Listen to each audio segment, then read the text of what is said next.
Donc, merci pour cette belle introduction et pour l'invitation.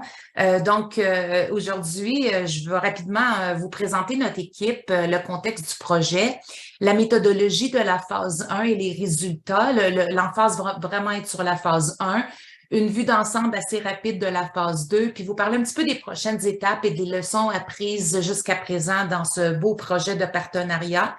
Donc, vous pouvez voir que nous sommes plusieurs chercheurs, 7 universités, 6 à travers le Canada et une collègue de l'Université de Sydney en Australie. Surtout, ce qui est important, c'est de vous montrer combien de partenaires nous avons dans ce projet. Vous pouvez voir qu'on a 3, 6 et 6. Nous avons plusieurs universités, les ordres professionnels des ergothérapeutes, physiothérapeutes au Canada, ainsi que les associations professionnelles et les associations des programmes universitaires au Canada. Donc, un beau projet avec plusieurs partenaires. Donc, le contexte du projet, la pratique érudite en soins de santé. On s'attend à ce que les praticiens s'engagent à travers leur carrière à atteindre un certain niveau d'excellence dans la pratique. Par l'apprentissage continu, bien sûr, l'enseignement aux pairs ainsi qu'aux patients et aux étudiants, l'évaluation et l'intégration des données probantes dans la pratique et de contribuer eux-mêmes dans la mesure du possible au processus d'érudition. Donc, quand on regarde les écrits, quels sont les avantages qu'on voit d'une pratique érudite? En passant en anglais, on parle de scholarly practice ou le rôle de l'érudit ou le rôle de scholar qu'on voit dans les profils de compétences. On voit qu'il y a des avantages à 3 niveaux. Il y a des avantages pour l'intervenant lui-même. On note des améliorations au niveau de leurs connaissances et leurs compétences en recherche, tant dans la création de nouvelles connaissances que dans la mobilisation. Ça amène des nouvelles idées, des nouveaux concepts à leur pratique et ça facilite la croissance professionnelle. On voit aussi des bénéfices au niveau de l'organisation. Certaines études ont démontré qu'à travers une pratique érudite, on voit une réduction du roulement du personnel. C'est lié surtout à la satisfaction avec notre rôle comme intervenant. Comme vous pouvez voir là. Et puis, il y a quelques études, pas beaucoup d'études, mais quelques-unes qui font des liens entre une pratique érudite et toutes les composantes de ce type de pratique avec une amélioration de la sécurité des patients et une certaine baisse des taux de mortalité à travers, évidemment, l'utilisation de meilleures pratiques et de données probantes. Dans le contexte de la réadaptation, ce qu'on voit, c'est que dans le profil de pratique des ergothérapeutes et celui pour les compétences essentielles des physiothérapeutes du Canada, le rôle de l'érudit fait partie d'une des compétences principales. Ce qui est important de noter ici, c'est que la pratique de la réadaptation est grandement contextualisée. On a souvent des approches biopsychosociales, comme ergothérapeute et physiothérapeute, et ça met l'accent sur le rôle et les occupations qu'ont les clients, les usagers dans la prise de décision clinique, d'où l'importance d'une pratique érudite. Mais malgré les bénéfices qu'on voit, l'inclusion de cette compétence dans les profils de compétences nationaux et qui évidemment découlent font leur place dans les programmes universitaires, il y a des défis au niveau de la mise en œuvre, bien qu'elle soit bien appréciée de la part des ergothérapeutes, physiothérapeutes. On reporte un niveau de compétence qui est perçu. En fait, vous voyez l'étude d'Annie Rochette, ma collègue et moi, qui a été publiée en 2020, où on a trouvé justement que les cliniciens perçoivent que leur compétence dans ce rôle-là est généralement faible. On note aussi que les cliniciens ont plusieurs questions par rapport aux avantages directs qu'une pratique érudite amène, point de vue des soins prodigués aux patients. Et au niveau des milieux universitaires, on note que l'évaluation, pas seulement l'enseignement ou la promotion de ce rôle-là, mais surtout l'évaluation du rôle de l'érudit n'est pas étudiée de manière approfondie, ce qui fait que c'est difficile de savoir au moment de la diplomation, du diplôme à la fin du programme, si ces compétences-là sont bien acquises parce qu'on a de la difficulté à les évaluer. Donc, quand on parle de pratique érudite, c'est quand même assez clair qu'il y a 3 secteurs qui sont concernés par cette compétence. Évidemment, ceux qui forment les futurs professionnels, donc les milieux universitaires, ceux qui les emploient, donc le contexte ou le monde de la pratique, ainsi que les contextes de politique et de réglementation, dont les ordres professionnels de la physiothérapie et de l'ergothérapie. Ces secteurs-là, comme vous le savez sans doute, ont des mandats, des échéanciers, des obligations et des limites qui leur sont propres de par leur rôle et de par leur secteur. Donc, même s'il y a souvent des initiatives qu'on voit à l'intérieur de chacun de ces secteurs-là pour essayer de promouvoir ce type de pratique et surtout l'utilisation de données probantes, on voit que les approches sont quand même assez cloisonnées, ce qui fait qu'on développe des silos et puis on arrive à un manque de synergie pour promouvoir la pratique érudite. Donc, ce qu'on propose, c'est si, en fait, si on dit que la responsabilité devrait être partagée, on parle de co-création, on veut prôner une approche de partenariat parce qu'une vision commune de la pratique érudite devrait donc refléter une synergie des différentes perspectives qu'ont chacun des secteurs au niveau de ce que c'est la pratique érudite et ce que chaque secteur peut faire pour l'optimiser.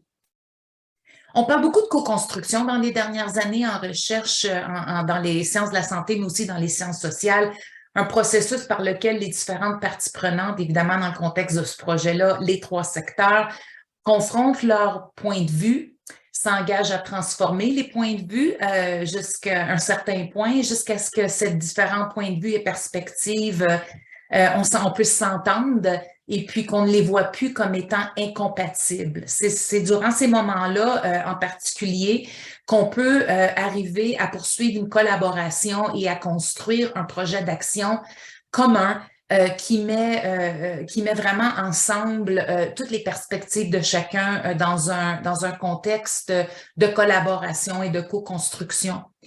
La co-construction tient compte de la complexité qui est très bien documentée, qui caractérise le système de la santé et des services sociaux. Donc, encore une fois, dans le contexte de ce projet-ci, et puis quand on pense un peu aux écrits sur la co-construction, on parle de faciliter l'interdépendance entre les différentes parties prenantes, les différents secteurs, développer des capacités de s'adapter aux missions, aux valeurs, aux objectifs de chacun et d'exploiter même les conflits et les incompatibilités jusqu'à un certain point de manière productive. Ces principaux-là sont intégrés à l'approche de partenariat qu'on a développée dans le présent projet pour justement faire avancer les savoirs et la pratique là, au niveau du rôle de l'érudit. Donc, notre hypothèse était qu'une approche de partenariat utilisée est susceptible de faciliter une portée qui est au-delà des objectifs immédiats. Les partenaires du projet partagent leurs points de vue respectifs concernant cette compétence, y compris le contexte dans lequel la pratique érudite est mise en œuvre. Et on peut arriver à comprendre les points de vue de chacun pour pouvoir articuler une vision commune, pour pouvoir développer des indicateurs, et c'est un des objectifs du projet. Donc, l'objectif principal du projet dont je vous présente aujourd'hui, en résumé, était de réunir des partenaires des trois secteurs, donc l'éducation et la recherche, la pratique professionnelle et les politiques et réglementations dans la province du Québec pour commencer et au sein du Canada plus grand, afin de co-construire un plan tripartite qui comprend des indicateurs de la pratique érudite. Les indicateurs, développer des indicateurs était un besoin qui a été nommé de plusieurs des partenaires parce que dans un projet de partenariat comme celui-ci, qui est différent d'un projet de recherche plutôt typique ou formel, si on veut dire, on pose souvent la question aux partenaires, qu'est-ce que vous aimeriez avoir à la fin de ce partenariat-là? Quels sont vos objectifs? Et pour qu'on puisse ensuite mettre ces indicateurs-là en place et les tester au niveau de certains domaines dans la réadaptation, en particulier pour le moment, à plus petite échelle en ergothérapie, en physiothérapie, éventuellement peut-être aller plus large avec d'autres professions. Donc, les partenaires que vous voyez ici, il y avait deux universités en particulier pour ce projet-là, notre centre de recherche, le CRIR. Pour la pratique, nous avons des cliniciens et des gestionnaires du CIS de Laval, bien sûr, qui est le partenaire principal, le CIUS Centre-Sud et le CIUS Centre-Ouest. Et au niveau de politique et réglementation, On voit ici les ordres professionnels, on voit l'INES, on voit le ministère de la Santé, le ministère de l'Éducation. Donc, plusieurs partenaires qui étaient représentés dans ces 3 secteurs-là. Les 3 phases qui se sont déclinées sur une période de 3 ans. Dans la phase 1, on veut comprendre les points de vue et les rôles de chacun des partenaires des 3 secteurs dans le soutien de la pratique érudite. Donc, quelle est leur perception sur quel est leur rôle, les facilitateurs et barrières à essayer de promouvoir la pratique érudite et de générer à la fin de la première année des objectifs et des stratégies communs. Dans la deuxième année, qui est l'année courante en ce moment dans le projet, on génère des indicateurs. Et puis dans la phase 3, on va évaluer la faisabilité de les appliquer, de les déployer dans des milieux de pratique. Donc, comment est-ce qu'on s'y est pris au niveau de la méthodologie? Donc, l'année passée, 21-22, ce que nous avons fait, c'est pour la phase 1, une étude qualitative descriptive où on a invité des représentants des 3 secteurs et on a tenu 3 ateliers sous forme de groupes de discussion. Dans le premier atelier, on a essayé de comprendre les conceptualisations, les définitions de la pratique érudite de la perspective de chacun des secteurs. Dans le deuxième atelier, on a obtenu de l'information sur ce qui fait que ça peut être difficile d'essayer de promouvoir ce rôle-là, mais quels sont les leviers ou les facilitateurs qu'on peut utiliser pour faire avancer le déploiement de cette compétence. Et le troisième était de générer des objectifs principaux. Donc, on a procédé à des analyses thématiques qu'on voit souvent avec ce genre de projet en utilisant un cadre conceptuel qu'on voit souvent dans les sciences de l'implantation. Puis, ce que je veux faire aujourd'hui, c'est vous donner les résultats de la phase 1 puis un aperçu de la phase 2 avec les indicateurs. Donc, qui a participé à ces 3 groupes de discussion-là? Nous avons eu 39 participants. Vous voyez ici qu'il y avait 12 représentants de l'éducation, 15 qui venaient du contexte de la pratique. Quand on parle de la pratique, il y avait des cliniciens, des ergothérapeutes, des physiothérapeutes, des gestionnaires de plusieurs niveaux. Puis de la politique réglementation, nous avons l'INES, nous avions les organismes réglementaires et les associations professionnelles. On voit la moyenne d'âge à peu près là, des gens qui étaient à peu près 46 ans. Puis l'étendue de l'expérience au niveau du travail, la moyenne était 13 années d'expérience, puis de 5 années jusqu'à 21 années d'expérience pour ces participants-là. Donc, qu'est-ce qu'on a trouvé au niveau des conceptualisations, qui est l'aperçu de l'atelier 1? On a regroupé ces perceptions-là en 4 thèmes. On a trouvé que la pratique érudite est un processus continu qui vise à offrir des services de santé de la plus haute qualité. On a aussi trouvé que c'est un processus de réflexion. Les intervenants identifient les lacunes en matière de leurs connaissances, les sources et des données probantes dont ils ont besoin pour pouvoir les appliquer dans la pratique et offrir les meilleurs services possibles. Que c'est un concept beaucoup plus large que la pratique fondée sur les données probantes. Il y a toujours eu beaucoup de tensions entre pratique basée sur les données probantes ou evidence-based practice et le rôle de l'érudit. Mais le rôle de l'érudit est beaucoup plus large et englobe ce type de pratique, puis que ça ne peut se produire que dans le cadre d'un effort collectif de différentes parties prenantes. Ce qu'on voit ici, puis ça revient fois après fois dans ce projet-là, c'est que ce ne devrait pas être la responsabilité principale de l'intervenant, que les intervenants ont besoin de beaucoup de soutien pour pouvoir mobiliser cette compétence. Donc, on n'a pas voulu créer une nouvelle définition de la pratique érudite. Elle existe déjà dans les cadres conceptuels, dans les cadres de compétences, mais c'est important de dresser la table, si vous voulez, qu'on ait au moins une compréhension commune. Et voici la compréhension commune qu'ont tous les partenaires ensemble qui ont contribué à élaborer cette compréhension commune-là. Donc, elle est un processus continu interactif, réfléchi, dynamique, comme je vous disais tout à l'heure, dans lequel les praticiens sont motivés et habilités à intégrer des sources de connaissances qui sont crédibles. Elle se produit à l'intersection des valeurs et des missions de différentes parties prenantes, y compris les universités, les centres de recherche, les milieux de pratique et les organismes réglementaires. Et puis que dans des circonstances optimales, les intervenants co-construisent des systèmes et des processus qui permettent la pratique érudite au sein d'organisations de soins de santé et qui donnent aux praticiens individuels les moyens de s'engager dans ce type de pratique. Pour l'atelier 2, qui était pour voir bon, quels étaient les facteurs qui peuvent être des facilitants ou qui peuvent être des obstacles, encore une fois, 4 thèmes. On a trouvé que ce qui est facilitant, c'est quand la pratique érudite, elle est reconnue pour son importance. On a entendu ça souvent. Montrez-nous que ça a des résultats qui font une différence dans la pratique. Montrez-nous que c'est assez important pour qu'on puisse la reconnaître. On a besoin d'une conceptualisation appropriée. Donc, ça, c'était une barrière parce que la définition et la conceptualisation étaient très différentes au début du projet, que les interactions professionnelles, pas seulement, par exemple, les ergothérapeutes avec les ergothérapeutes, mais les ergothérapeutes avec d'autres professionnels de la santé facilitent la pratique érudite. C'est souvent à cause des processus de réflexion, de discussion, de brainstorming sur des défis cliniques. On parle souvent, ça revient fois après fois, l'accessibilité à des différents types de ressources, les bibliothécaires, les écrits, la littérature, les mentors, les experts pour qu'on puisse, pour que les cliniciens puissent mieux s'engager dans une pratique érudite. Et encore une fois, elle n'est pas mise en œuvre par l'effort du praticien seulement, et puis que c'est une barrière quand cette conceptualisation-là prime. Pour l'aperçu numéro 3, qui était qu'est-ce qu'on peut faire, quels sont certains objectifs. Donc, 3 objectifs principaux.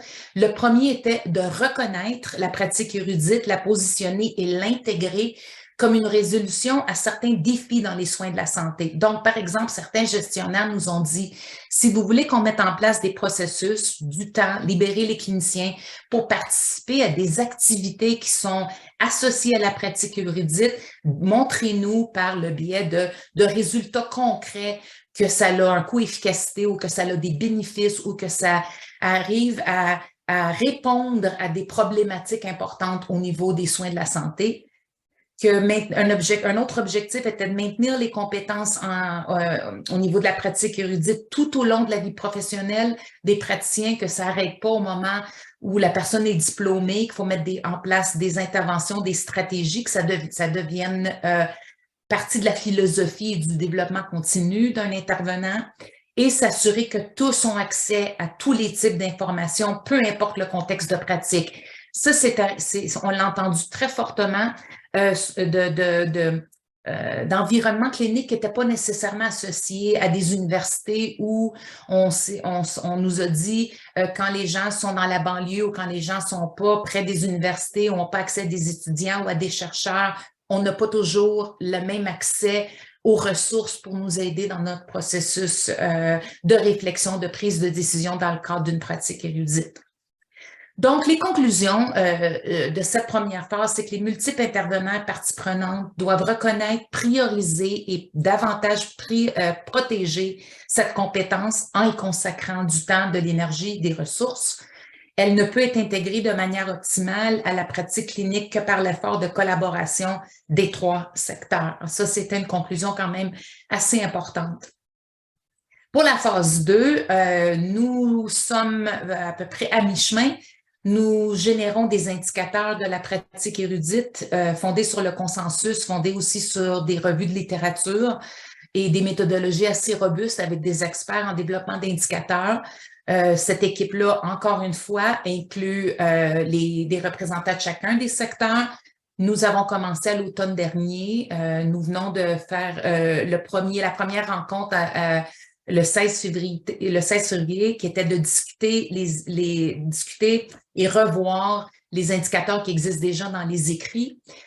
Au mois d'avril, nous allons procéder à générer d'autres indicateurs qui vont être ajoutés à ceux qui existent. Et cet été, au mois de juin, nous allons clarifier, faire un ménage dans tous les indicateurs et les mettre en ordre d'importance, s'assurer qu'il y a un bon nombre et que ça va être faisable de les déployer dans les milieux pratiques dès cet automne. Donc, la phase 3 va débuter à l'automne prochain. Donc, quelles sont les leçons apprises? La dernière chose que je veux partager avec vous, c'est ce qu'on a appris. On a appris que la pratique érudite est un sujet d'actualité. Cette compétence est au cœur des préoccupations de chacun des 3 secteurs. On en parle de plus en plus aussi dans le contexte des systèmes de santé apprenants. Je sais que c'est Ça, c'est au cœur aussi des préoccupations du CIS de Laval. Les silos, malheureusement, peuvent entraver les efforts qui sont liés au développement et au maintien de la pratique érudite. Bon, les silos, c'est jamais une bonne chose, mais quand on voit une compétence si complexe qui vraiment doit avoir la part de l'éducation, de la pratique et des politiques, c'est très important d'essayer de voir comment est-ce qu'on peut briser ces silos. Les approches de partenariat ont le potentiel de les briser, d'atteindre un objectif commun, de travailler ensemble.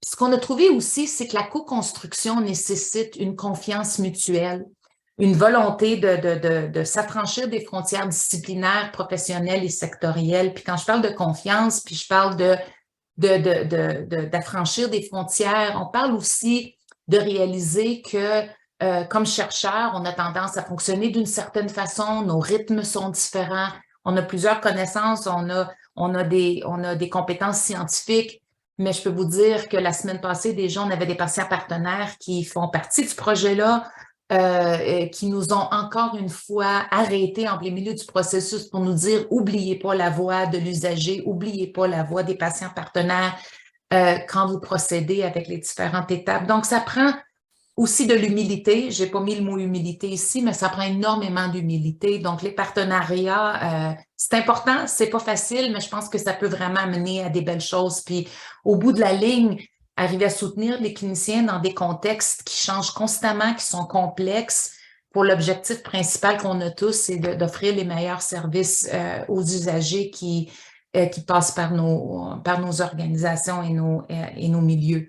Donc, je vous remercie pour votre attention, puis je vais prendre vos questions avec plaisir. Et puis, Jessica, Jacinthe, je pense que je suis en bas de mon temps. Oui, écoute, c'est toujours un plaisir de t'écouter parce que c'est fluide, c'est compréhensible, puis ça a été plus vite, plus rapide que le temps qu'on t'a alloué, puis qu'on a plus de temps pour les questions. Donc, je vais prendre, merci à l'équipe pour ta présentation. Donc, je vais prendre les questions. Si vous en avez, soit dans l'espace de discussion, soit dans la question-réponse où vous pouvez lever votre main. Mais moi, en attendant, j'en aurais, comme touché au début, là, je vais sortir de la réadaptation, je serais intéressée à la transférabilité à d'autres professions. Comment on peut transférer à d'autres professions? Quelles professions qui pourraient en bénéficier le plus? Est-ce qu'il y a du travail à faire en amont avant de pouvoir intégrer de la pratique érudite que les équipes peuvent faire? Comment on peut y aller? Puis même les indicateurs que vous êtes en train de développer, est-ce que c'est transférable? C'est mon intérêt. Oui, non, c'est une très bonne question. C'est vraiment une très bonne question. Quand on a approché nos partenaires, la première question qu'on s'est fait poser, c'est pourquoi est-ce que vous restez en ergothérapie, physiothérapie pour commencer?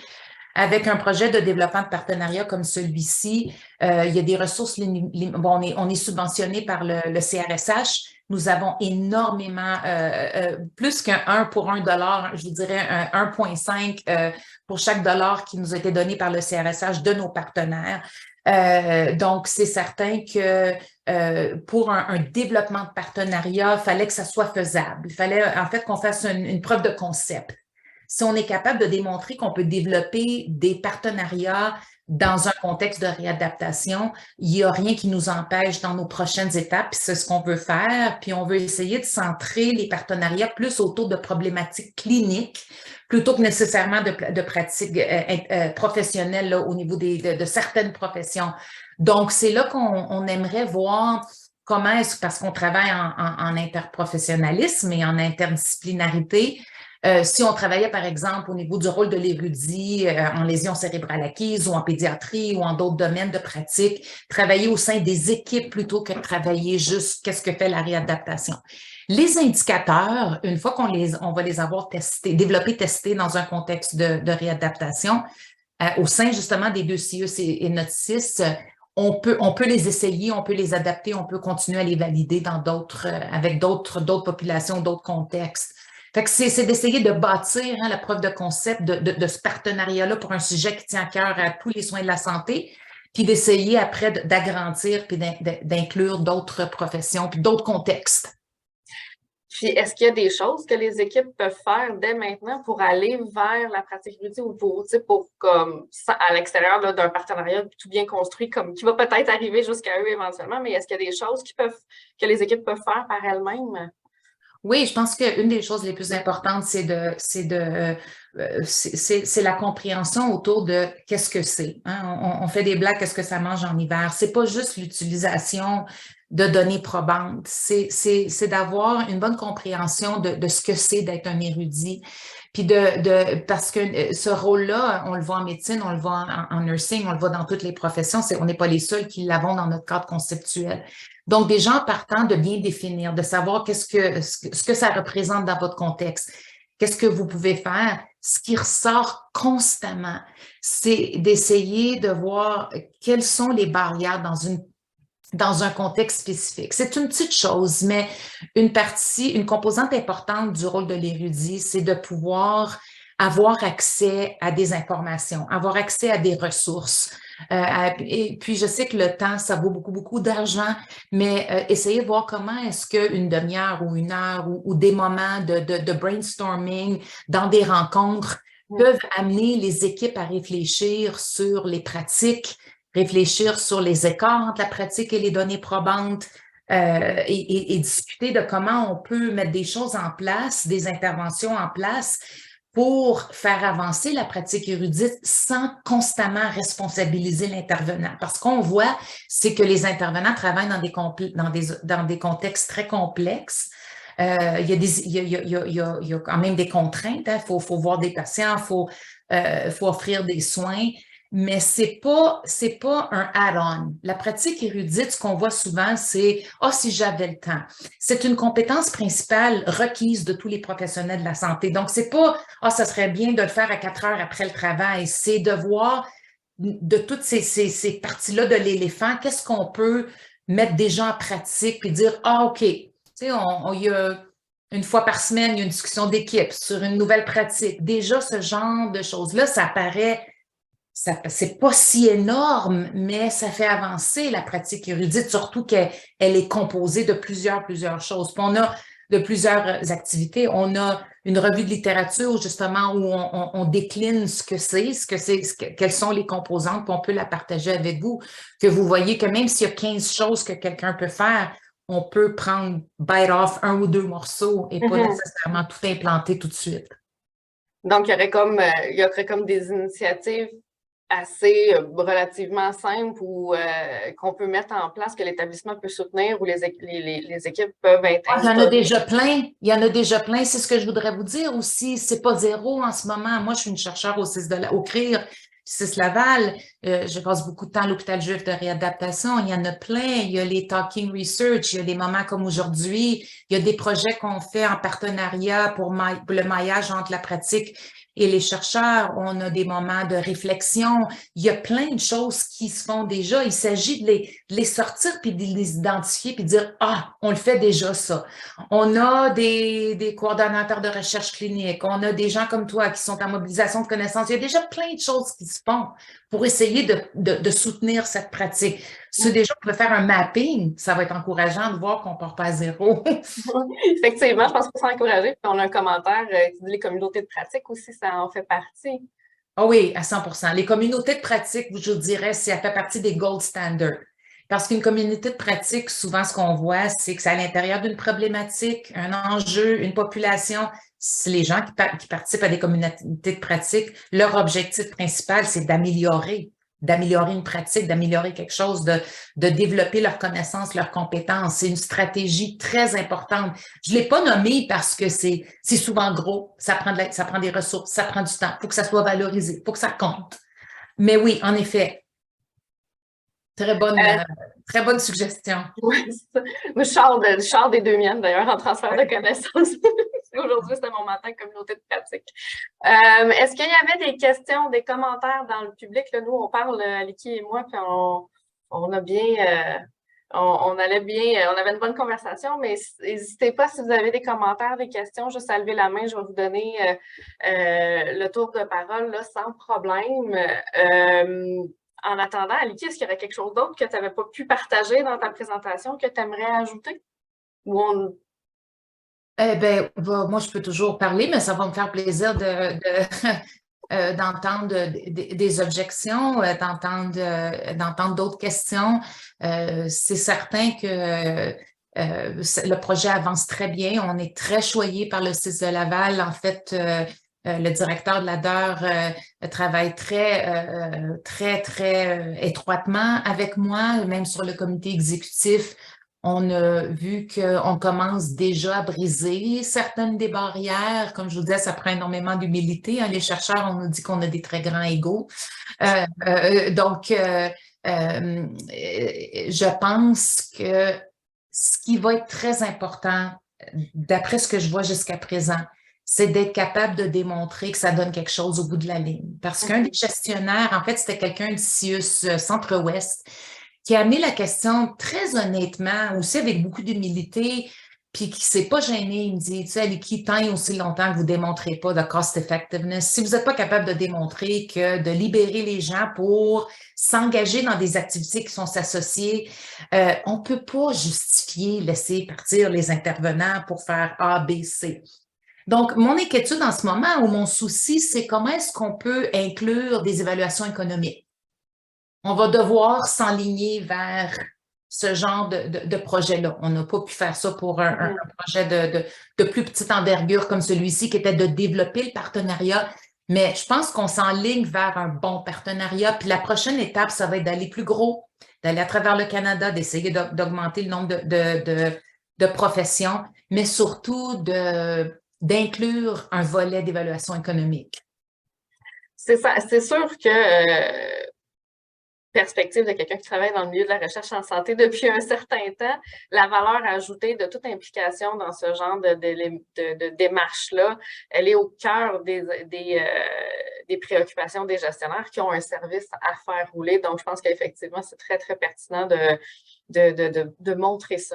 Puis ça va aider la transférabilité ou la création de partenariats dans d'autres disciplines aussi. On a un commentaire, Luc Debloc, qui dit « Merci pour la belle présentation. Je vais regarder comment intégrer avec les gestionnaires, je pense que c'est intégrer avec les gestionnaires de la JR. » Donc, voilà. Ben merci. On est toujours très ouvert. Moi, aujourd'hui, j'arrive de la réadaptation, mais j'ai beaucoup de projets de recherche qui se font à travers les équipes. On a des projets pour les congés précoces assistés, les trajectoires de soins. On travaille avec les médecins, on travaille avec les infirmières. Notre contexte est la réadaptation parce que c'est de suivre l'usager des soins aigus jusqu'à dans la communauté, mais on ne veut pas créer d'autres silos, se cloisonner encore plus. Donc, je sais qu'il y a déjà eu des discussions d'essayer de nous amener ensemble, par exemple, le Cité de la santé avec la JR. Fait qu'on on est prêt, on est ouvert à des discussions, puis c'est un sujet que j'espère interpelle d'autres professions aussi. Donc, merci pour ce commentaire. Donc, ce que je comprends, c'est que tu as envie de sortir de la JR. Non, je suis bien heureuse à la JR, mais je suis toujours... vous savez, quand on a des projets importants comme celui-ci, en fait, important pour moi, là, il n'était pas important pour d'autres, qui ont à cœur le bien-être de l'usager, puis de démontrer que ce qu'on fait compte et fait une différence. Faut vraiment travailler, faut travailler en équipe. Puis je pense que on a souvent été en silo nous-mêmes, hein, l'hôpital versus la réadaptation versus les différentes communautés, plus les partenaires dans la communauté, mais je pense que même dans un système de santé apprenant, il faut vraiment essayer de nous amener à travailler en collaboration. Il y a assez de travail pour tout le monde, fait qu'il faut essayer de ne pas dédoubler les efforts. Il y a beaucoup d'expertise. Puis je pense que les leçons apprises par le développement d'un partenariat comme celui-ci pourraient vraiment être applicables à d'autres projets ou à d'autres secteurs. Ça, là, on parle de la pratique érudite, mais ça pourrait être comment est-ce que développer un partenariat comme ça pourrait nous amener à, je ne sais pas, moi, travailler au sein des populations avec des maladies chroniques ou en pédiatrie, une autre problématique qu'on voit beaucoup à Laval en ce moment. On a une nouvelle chercheure qui travaille au niveau de la pédiatrie. Tatiana, je pense qu'elle a déjà présenté. Donc, j'espère que l'étendue, on peut la voir, là, les retombées possibles qu'on peut les voir. On commence avec ce petit projet-là, petit. Bon, il n'est pas petit, là, mais on peut aller de l'avant. Ben, c'est super. Là, je n'ai pas d'autres questions. Je pense, Aliki, ta présentation était juste trop claire. C'était trop bien. À moins qu'il y ait quelqu'un qui ait des questions, des commentaires, je pense que ça va être Ça va être ça pour aujourd'hui. J'ai une question. Je vous donne le tour de la parole. Vous pouvez ouvrir votre micro.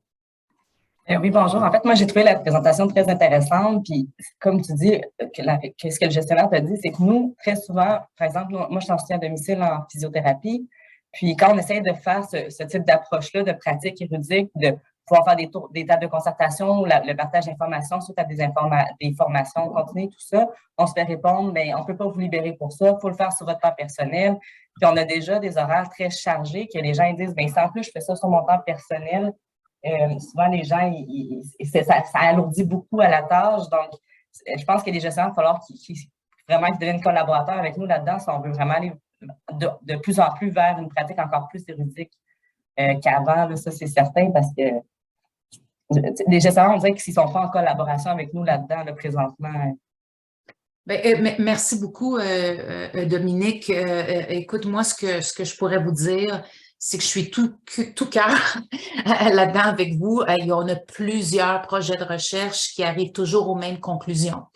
On a un groupe d'intervenants, de cliniciens. Je peux vous parler spécifiquement des ergophysios, c'est ceux que je connaisse le plus, qui sont allumés, intéressés, passionnés, qui veulent participer à l'enseignement, qui veulent venir à l'université donner un cours, qui veulent faire partie d'un groupe de discussion. On a des projets de recherche qui démontrent que la participation des intervenants dans le scholarship, dans la recherche appliquée surtout, ça valorise, ça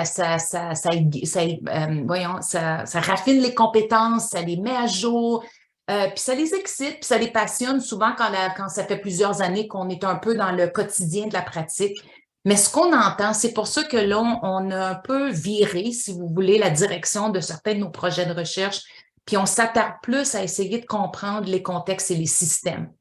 Parce que ce qu'on voit, c'est qu'il y a beaucoup de responsabilités qui ont été placées sur l'intervenant, mais que l'intervenant a souvent les mains attachées. Puis je vous dirais que même les gestionnaires jusqu'à un certain niveau, bon, ça dépend des niveaux de gestionnaires, mais les gestionnaires souvent nous disent, il y a des directives qui viennent du ministère, il y a des directives qui viennent de ABC. Donc, moi, comme je suis ergothérapeute de formation, donc j'ai un cœur de clinicienne, là, même si ça fait longtemps que j'ai pas travaillé en clinique, mais je les comprends, les problématiques. Puis moi, ce qui m'inquiète toujours, puis ça, c'est très honnête, ce qui m'inquiète, c'est que si on enlève ce genre d'activité aux professionnels de la santé, comme les physios et les ergos, ça commence à, doucement, pas vite, ou erode. On dirait que ça commence à enlever une petite touche de ce que ça veut dire d'être un professionnel de la santé. Parce qu'un professionnel de la santé n'est pas nécessairement c'est pas un technicien. C'est pas juste quelqu'un qui, de 8 heures à 4 heures, passe à travers des évaluations. Le développement des compétences, le maintien des compétences est très, très important. La satisfaction au travail. Moi, j'ai une étudiante au doctorat, j'espère qu'elle va pouvoir venir présenter.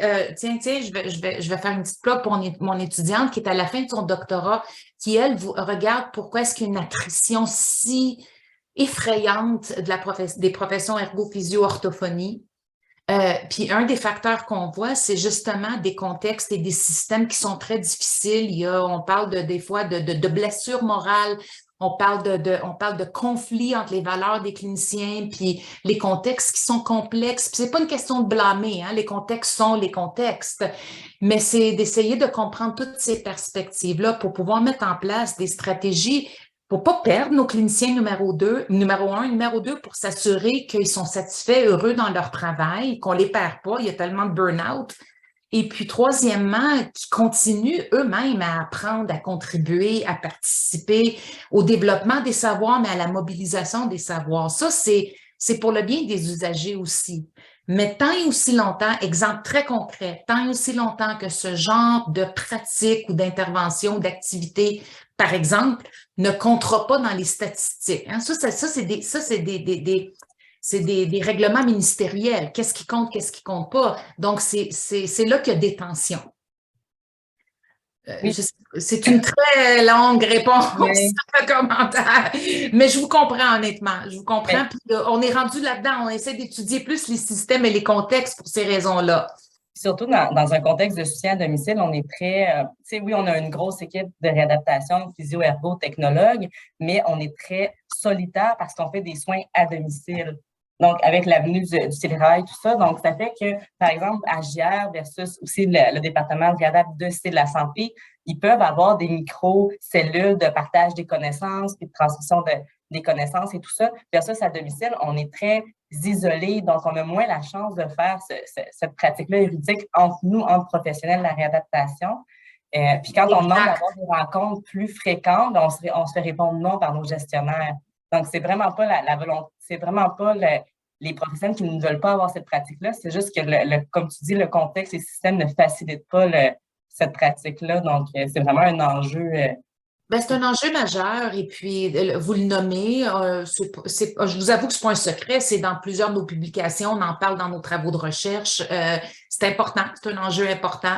Moi, j'ai toujours l'inquiétude que quand les cliniciens sont un peu plus solo, donc dans des milieux qui sont pas urbains, des milieux plus lointains, les services à domicile, c'est quoi le soutien? C'est quelles sont les stratégies que quelqu'un comme vous peut avoir en place? Est-ce qu'on doit mettre des choses en place pour s'assurer que, par exemple, vous avez une opportunité d'appeler un chercheur, d'appeler un étudiant, de travailler avec quelqu'un d'autre pour essayer de réfléchir sur une pratique? Mais ça, en ce moment, ça se fait pas, ce qui fait que plusieurs intervenants se sentent très isolés. Puis l'isolation, ben, comme on le sait, c'est pas une bonne chose au développement de la satisfaction professionnelle et ça peut même amener à l'attrition. C'est une complète. Vous amenez beaucoup d'enjeux très, très importants qui sont au cœur de nos préoccupations pour les pratiques professionnelles, dont évidemment cette compétence-là en particulier, là, qui est l'érudition. Finalement, j'ai une discussion avec Dominique, mais c'est bien. Oui, c'est correct, mais je pense que c'est intéressant pour tout le monde. Dominique, est-ce que tu avais terminé? Ben, c'est juste pour dire que c'est ça, comme tu disais, quand on est isolé, il y a beaucoup de jeunes professionnels qui sortent de l'université qui ne veulent pas venir travailler en soutien à domicile parce qu'ils pensent qu'ils n'auront pas le support nécessaire. Puis d'une certaine façon, je les comprends, puis ils n'auront peut-être pas la capacité de se développer autant au niveau de la pratique juridique parce qu'ils n'auront pas les échanges avec les autres professionnels. Donc, c'est primordial. Les échanges entre pairs, on a deux autres projets qui ont démontré dernièrement que le peer mentoring, le peer support, tout ce que vous mentionnez est au cœur de plusieurs préoccupations. C'est de dire, j'ai un client qui est complexe, j'ai une pratique qui est complexe, j'ai un questionnement, mais j'ai pas un collègue, j'ai pas un père avec qui on peut échanger. Des fois, c'est des mentors, des fois, c'est des gens avec plus d'expérience, mais l'absence de père nuit. On le voit et on l'entend, ça. Fait que c'est un autre enjeu important, en effet. Merci, Dominique. Merci. Moi, je le vois aussi, d'une certaine manière, c'est un peu ce genre de partenariat-là ou ce développement-là, c'est un peu un moteur d'innovation aussi. Mm-hmm. Oui. Dans les pratiques, puis au niveau de la recherche, quand il y a des liens qui se font. Ben, moi, je le vois, mais... Oui. Non, tout à fait, tout à fait. Il y a beaucoup de belles opportunités là. C'est des moteurs. L'autre point dont Dominique, les commentaires de Dominique m'ont fait réfléchir, c'est on parle beaucoup dans nos professions, en médecine, en nursing, en réadaptation, du rôle de l'agent de changement. Mm-hmm. On parle souvent de ce que c'est d'être un agent de changement. Bon, plusieurs diraient allons puiser dans ce qu'on a appris sur être un agent de changement pour essayer doucement, pas vite, d'amener ce genre de changement-là. Comme par exemple, Dominique, si elle travaille aux soins à domicile, comment est-ce qu'elle peut utiliser ses expériences pour voir si elle ne pourrait pas mobiliser d'autres ressources ou être innovante, comme tu dis, des innovations pour trouver des façons à ce qu'elle ne soit pas isolée. Peut-être c'est par le biais d'avoir plus d'étudiants par année. Je ne sais pas, c'est juste un exemple là, que je lance comme ça, ou c'est d'avoir un mentor académique ou travailler avec un autre clinicien ailleurs ou une communauté de pratique. Mais moi, j'encourage toujours. Je sais que c'est peut-être un monde de licorne, là. Il y en a qui diraient que c'est un monde de licorne et d'arc-en-ciel, mais je pense qu'il ne faut pas perdre de vue que les ergothérapeutes, les physiothérapeutes, en tout cas ceux avec qui je travaille, ont tellement des belles compétences sur faire le plaidoyer. Ça va pas bien. j'ai pas ce que ça me prend pour travailler. Je sais qu'il y a des contraintes, je sais qu'il y a des directives ministérielles, mais est-ce qu'on peut essayer une chose? Est-ce qu'on peut essayer autre chose dans la mesure du possible? Donc, pas perdre de vue que notre rôle d'agent de changement dans des systèmes de santé apprenants, il est très important. Faut le mobiliser. Et donner l'espace pour Donner exister. l'espace, en effet. Christine Maltais qui demande un gros merci à Liki pour ta présentation. Donc, ta présentation contient beaucoup de contenu et les questions posées ont permis de soulever plusieurs enjeux sur le terrain. J'aurais deux questions. Première question, quels sont les take-home messages que nous devrions retenir de ces travaux? Et deuxième question, si tu avais à approfondir d'autres éléments qui n'ont pas pu être abordés dans ces travaux, quels seraient-ils? Tu peux aller voir, c'est dans l'option questions-réponses. Oui, ben là, je sais qu'il est 12h51. Je vais essayer, Christine, que c'est de très grandes questions. Moi, je te dirais que les 4 leçons apprises à la fin, juste pas les répéter, je pense que à quel point c'est important d'essayer de briser les silos, que cette compétence-là est au cœur des préoccupations, surtout plus on s'en va vers un système de santé apprenant. Bon, ces 4-là. Je te dirais une ligne, si j'ai bien compris la deuxième question, ce qu'on voit de plus en plus, puis qui m'intéresse énormément, qui m'interpelle beaucoup aussi comme ergothérapeute, pas juste comme chercheur, de par ce travail-là. On parle, c'est un mot très, très sophistiqué, très complexe, là, mais on parle de justice épistémique. Puis la justice épistémique ou l'injustice épistémique, c'est quand les savoirs, différents types de savoirs sont pas reconnus ou sont pas valorisés pour, par exemple, d'autres types de savoirs. Puis ce qu'on voit souvent chez les intervenants, puis on parle de blessures parce que les intervenants nous parlent de blessures, qui se sentent blessés par ce genre cette réalité où l'expérientiel, le vécu pratique, l'expertise professionnelle, l'intuition sont souvent pas valorisés, sont en fait devalued, on dirait. Il y a d'autres types de connaissances ou d'autres priorités qui sont beaucoup plus valorisées. Donc, par exemple, si un intervenant dit écoute, ça, c'est un patient qui a une pratique, qui a une situation très complexe, je sais que je vais avoir besoin de mettre 2 fois le même temps, ou mon intuition me dit qu'il y a un problème, mais souvent, on voit dans certains systèmes, dans certains contextes, que cette intuition-là, ou cet acumen qu'on appelle en anglais, ou cette expertise-là, ou ces connaissances expérientielles ne sont pas aussi valorisées que, par exemple, des données probantes. Ça, c'est une ligne de recherche qui nous intéresse beaucoup parce que on voit souvent que ça arrive pas juste avec les cliniciens, mais on le voit beaucoup avec les patients. C'est le patient qui dit au médecin ou à l'infirmière ou à l'ergo, il y a quelque chose qui va pas bien, je ne file pas. Donc, les connaissances qu'on a qui sont pas des connaissances nécessairement que d'autres ont, mais qui sont pas valorisées parce que d'autres types de connaissances sont perçues comme étant plus valides ou plus légitimes. Donc, ça, c'est un peu, je ne sais pas, Christine, si je réponds à ta question, là, mais il y a beaucoup d'avenues qu'on veut poursuivre avec ce projet-là, mais ça, c'en est une qui nous tient particulièrement à cœur. OK. Puis, l'autre question, c'est si tu avais à approfondir d'autres éléments. As-tu répondu? Oui, je pense que ça va être un réponse. Il y a ça, puis l'autre à 10 millions de dollars, c'est comment est-ce qu'on va arriver à travailler avec les ministères de l'Éducation puis les ministères de la Santé, puis les organismes pour mettre en place des systèmes, mais aussi des interventions puis des opportunités pour que les intervenants puissent mobiliser ces différents aspects-là de l'érudition de manière à ce que ça soit reconnu. C'est ça, là, la grosse question. C'est pas qu'on y croit pas. Tout le monde y croit, tous les secteurs y croient. Mais c'est qu'il faut les convaincre, c'est beau de dire « Ah, ça serait bien le fun que tout le monde soit un érudit », mais c'est une autre chose de dire « Pour être un érudit, ça prend A, B, C, D, E », puis regardons ça, A, c'est le clinicien, B, C, c'est le gestionnaire, D, E, c'est le ministère de la Santé. Tout le monde, il faut qu'il contribue à la solution. C'est ça, là, Christine, qui est vraiment une de nos grandes préoccupations. Super, merci.